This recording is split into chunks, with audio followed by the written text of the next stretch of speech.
Kameraerne kører. Værsgo. God aften. Jeg vil gerne starte med at sige tak. Tak fordi jeg må låne et øjeblik af jeres tid. Her i landet har en af grundværdierne altid været en sund og rask kernefamilie.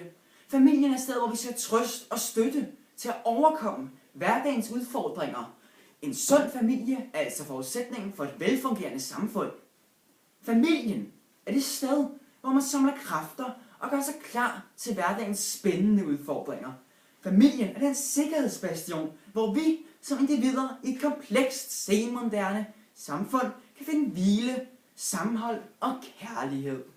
Vi i partiet går ind for familiens tryghed, lighed, frihed og frem for alt sikkerhed. En sikkerhed, som nu er i fare. Her i partiet er vi nemlig blevet opmærksomme på et stadig voksende problem i det ellers velfungerende familieliv. Nemlig familiemedlemmer med psykiske lidelser. Lige så produktiv en sund familie kan være, lige så destruktiv for hele familiens trivsel er det ved tilstedeværelsen af et sygt familiemedlem. Ifølge statistikundersøgelser falder produktiviteten med hele 35%.